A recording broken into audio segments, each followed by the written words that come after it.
Matunog na palakpak at pabot natin sa ating dakilang Diyos.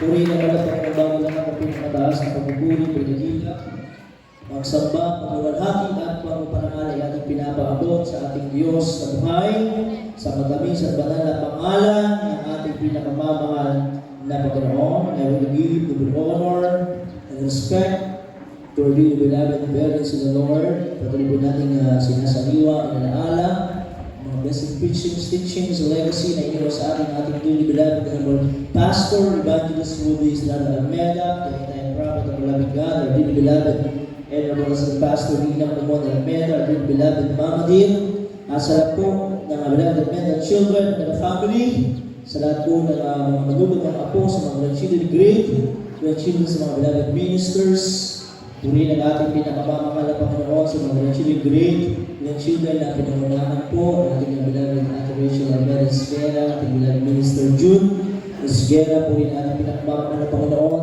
sa lahat po ng kanilang po mga loved ones, bago sa ating beloved Minister Lou Smith and beloved Ate Lisa Almeida Smith, mga minamahal na sila po kanina ay mga may mga nakapanood ng ating pong live, ng ating pong Banana Usada, sa mga panilo ng Barangay Kariskis, doon na laon yun, para sa ating beloved Minister Willie James, mga Almeida Jr., sa ating beloved Ate Tin, mga minamahal, sa lahat po ng mga anak ng ating mga pastore sa kapagpalang oras, sa mga palang araw, sa matamis at banal na pangalan ng ating mahal na Panginoon, sa mga magawa, matutong ng mga awit, sa lahat ng ating mga epilogue viewers, nakatabi po sa ating banal na gawain para sa ikalang araw ng banal na krusada ng ating mahal na Panginoon sa lagon nito ng Kariskis, Barangay Kariskis, Luna, La Union. Palapakan muna natin ang ating dakilang Diyos at magsabi ng praise the Lord. Puri ng Diyos, mga minamahal, tunay po na napakabuti ng Diyos. Mabuti ng Diyos. Amen? Hallelujah, praise God. Kaya mga minamahal, sa ating pong pinanagawain sa araw na ito, tayo mga minamahal ay talako po sa ating pagpapaliwanag sa pagbibigay sa gawain ng Diyos. Amen? Amen? Everybody say, praise the Lord. Sa pagbibigay po sa gawain ng Diyos, mga minamahal, ay tinuturo sa tunay na banal na iglesia, tunay na banal na gawain ng ating pinakamamahal na Panginoon ng kahalagahan ng pagbibigay sa gawain ng Diyos. Amen? Sapagat dito, sinusubok ng ating dakilang Diyos kung gaano umiibig ang tao sa Diyos. Amen. Everybody say, praise the Lord. Kasabi yung mga minamahal ng Malakias, Malakay chapter 3, verse 7 and up to 11, mga minamahal. Sabi sa wikang Tagalog, mula na makaruan ng inyong mga magulang, ay nagpakaligaw sa akin mga tuntunin at hindi ninyo tinarima. Manumbalik kayo sa akin at ako'y manunumbalik sa inyo. Sabi ng Panginoon ng mga hukbo, ngunit inyong sinasabi sa ano kami manunumbalik. Nanakawan ba ng tao ang Diyos? Gayon ba'y ninanakawan ninyo ako, ngunit inyong sinasabi sa ano ka namin ninakawan sa mga ikasampung bahagi at sa mga handog. Palapakan muna natin ang Diyos. Sabi ng Biblia, mula ng kaarawan ng ating mga magulang, nagpakaligaw na tayo sa palatuntunan at utos ng Diyos. Kaya, minana natin sa mga magulang natin, mga ninuno natin, mga minamahal, ang kasalanan, mga minamahal. Amen? Sabi ng Biblia, natulingan tayong magnanakaw. Nagbalit tayo ang tatakaw, ikimatang ni Apo Diyos, babae. Mga minamahal ng ating hindi pagbibigay ng ating ikapo at handog sa ating Panginoon. Bakit? Dahil sabi ng verse 9, sa wikang English, mga minamahal, ye are cursed with a curse, for ye have robbed me, even this whole nation. Kayo ay nagsumpa ng sumpa, sapagat inyo akong ninakawan sa mga bagay nitong buong bansa. Amen? Buong bansa, natuloy ang magnanakaw sa harap ng Diyos dahil lamang sa hindi natin pagbibigay ng ating ikasampung bahagi at mga handog. Kaya sabi ng Biblia, mga minamahal, para sa tinatawag na sumpa na isinumpa sa atin na tayo naging katuwingang magnanakaw sa harap ng Diyos. Ang sabi ng verse 10, dalhin ninyo ang buhay ka sa pumahagi sa kamalig upang magkaroon ng pagkain sa aking bahay at subukin ninyo ako ngayon sa bagay nito, sabi ng Panginoon ng mga hukbo, kung hindi ko bubuksan sa inyo ang mga dungawan sa langit at ihuhulog ko ang isang pagpapala na walang sapat na silid na kalalagyan. Palapakan po natin ang ating mga Panginoon. Lahat ng sabi niya, praise the Lord. Napakalinaw na sinabi ng Biblia na dalhin natin ang ating ikapo at handog sa kamalig kung saan tayo nakakakain ng salita ng Diyos, kung saan natin nararamdaman ang presensya ng mga Panginoon, doon natin dadalhin ang ating ikapo at handog sa gawain ng Diyos. Amen. Everybody say praise the Lord. Marahil, tataka tayo, bakit tayo magbibigay? Lalo na pag tayo ay naganap buhay, nagtatrabaho ng mga negosyo, ang sinasabi ng iba ay pinaghirapan ko ito. Bakit ako magbibigay ng 10% at 10% sa handog? Amen ba? Amen? Amen? Kaya dumating sa atin, mga sakit, mga karamdaman, katakot-takot na problema, pero naglilingkod naman tayo sa Diyos. Sinasabi natin, kilala natin ang Diyos. Pero mga minamahal, naturingan pa rin tayong makasalanan at magnanakaw sa harapan at mata ng Diyos. Amen? Kaya sabi naman ng Panginoon, pag tayo ay nagbigay, dinala natin ang ating ikapo at handog sa kamalig upang magkaroon ng pagkain sa bahay ng Diyos. Sasabihin naman ng iba, kala ko ba mayaman ng Diyos? Yes, mayaman ng Diyos. Amen? Amen? Riches and glory ay nasa ating Panginoon. Lahat ng kayamanan, kalwalatian ay nasa ating Panginoon. Pero bakit itinuturo? Bakit inutos ng Panginoon na tayo ay magbigay sa umain ng Diyos? Para ano po? Para makalagan tayo sa tinatawag na sumpa. Amen? Ano ba yung sumpa sa atin? Tayo ay naging magnanakaw. Amen? Sa wikang Ilocano, ang tatakaw iti-imatang ni Apo Diyos. Amen?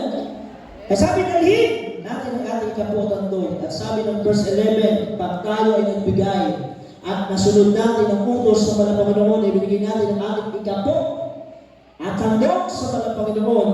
Ang sabi ng Biblia, at aking sasawayin ang mga malalakban dahil sa inyo at hindi niya sisirain ang mga bunga sa inyong lupa. Ni malalagasan naman ang bunga sa di panahon ang inyong puno ng ubas sa parang. Sabi ng Panginoon ng mga hukbo. Amen? Aalisin ng Diyos ang sumpa.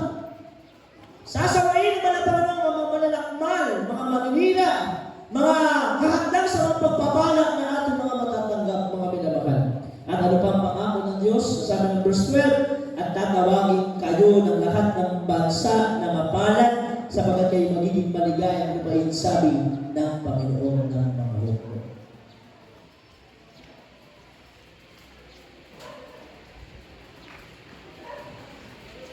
Amen.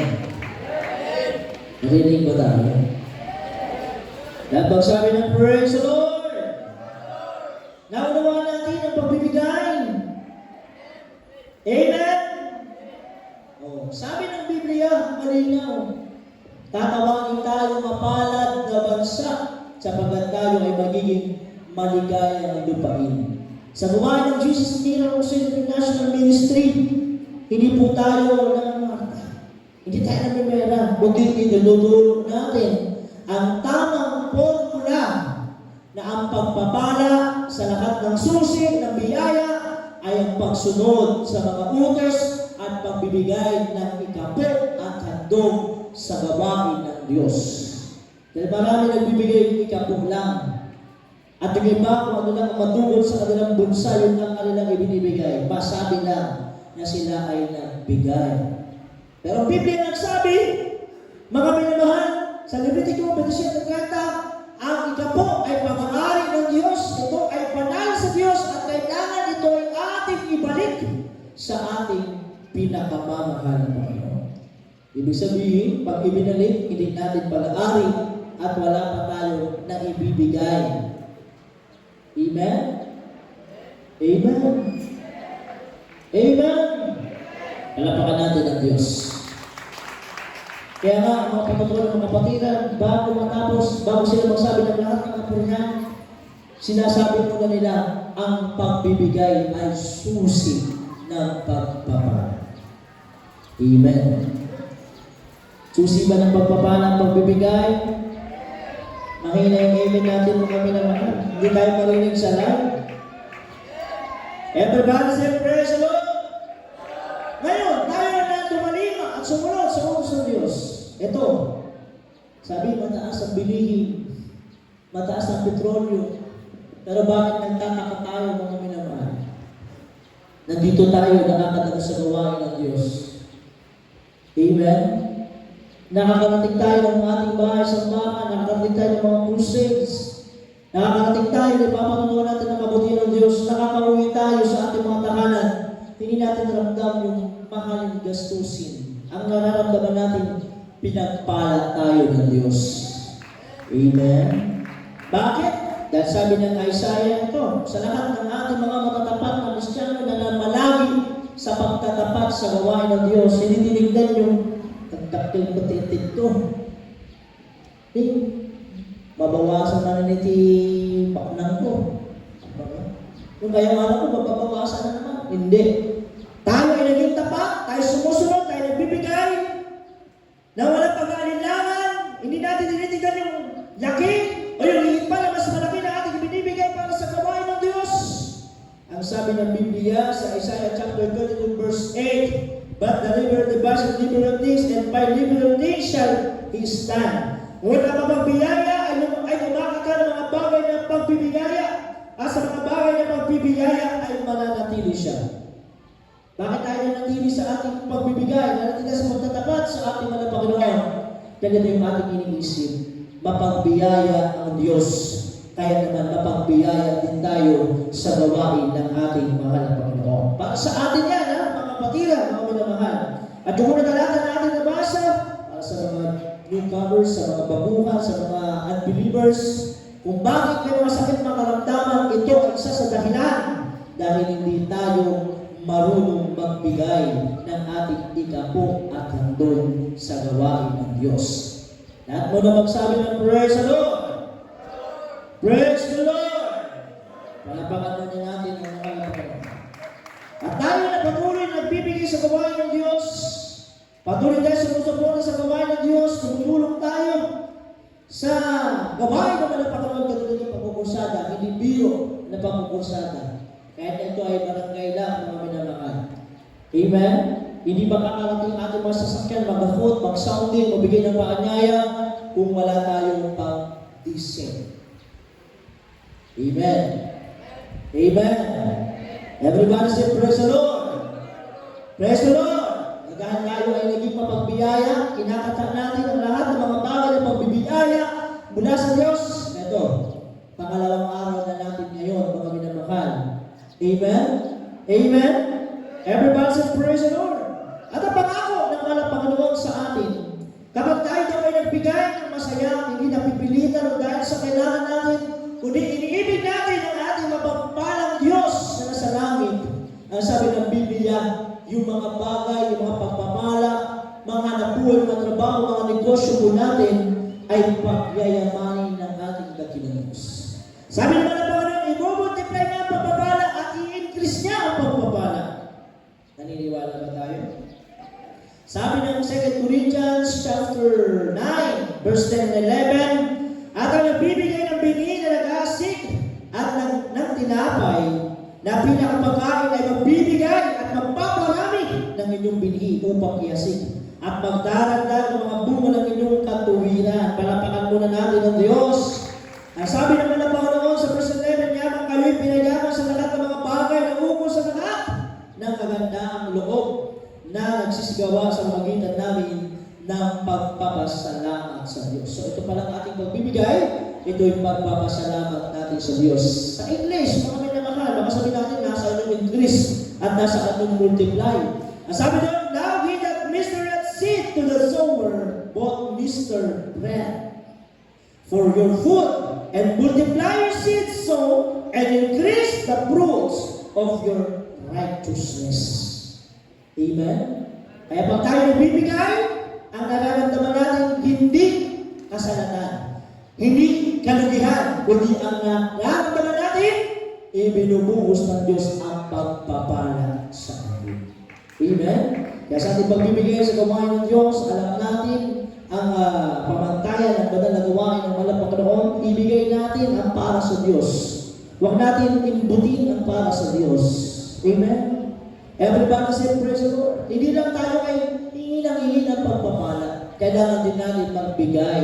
Kailangan din natin sundin ang kalooban ng Diyos. Para yung sinabi ng Biblia ay magkaroon ng katuparan sa atin na sa lahat ng bagay, sa pamumuhay natin, sa trabaho, sa negosyo natin, maging mga labas natin sa ibang bansa, ay patuloy na pagpalain ng Diyos sa pamagitan ng ating pagtalima at pagsunod at pagbibigay sa gawain ng Diyos. Sa ating mga pagod, sa ating mga viewers, kung gusto niyo pagpalain, ito, subukin ninyo, sabi ng Malapos, subukin natin ng Diyos sa bagay na ito. At isang bagay, ang pangako ng Diyos, ibubuhos ang masaganang biyaya at pagpapala sa atin. Palapakan muna natin ang malapakin na narito, manalangin sa ating pagbibigay, sa ating beloved Secretary Rolando Masipet. Sa ating pagbibigay sa gawain ng Diyos, kami makatas natin ang ating pagkakaloob sa gawain ng Diyos, at ang Diyos sa patuloy na magpala at patuloy na ibuhos sa ating mga biyaya na di masang mabiyang pagpapala mula sa ating pinakamamahal na Panginoon. Tayo manalangin, ito po ang ating beloved Rolando Masipet. God bless you, beloved Richard, pinagpimanalang. Tayo pinadalangin sa ating pagkakaloob sa ating pinakamamahal na Jesus. Amang banal, makapangyarihan sa lahat, sa pangalan mo ang aming pinakamamahal na Panginoon Jesus. Sa paunang panalangin, ang aming minamahal at kinagalang na Pastor, Will Estrada Almeida. Narito naman po kami sa pagkakaloob ng aming mga ikasampung bahagi at mga handog, Brother Pastor. Pagpalain mo ang mga masasaya at matatapat na nagkakaloob sa iyo, Panginoon, at ibalik mo ito na walang hanggang pagpapala, Hallelujah God. At doon sa hindi pa natutong magbigay sa iyo, turuan mo po sila, Panginoon, Hallelujah, upang sila rin iyong pagpalain at upang sila ay makalaga sa sumpa sa mga nakakalimot sa iyo. At doon sa gustong magbigay, makapagbigay sa kawalan, pagpalain mo sila, Panginoon, para sa araw ng bukas sila rin makapagbigay upang maganap din sa kanila ang pangako ng walang hanggang pagpapala. Ito po ang aming samot panalangin sa makapangyarihang pangalan ni Jesus. Amen. Gusto po sa ating beloved Rolando Masipet, tayo po ay magbigay.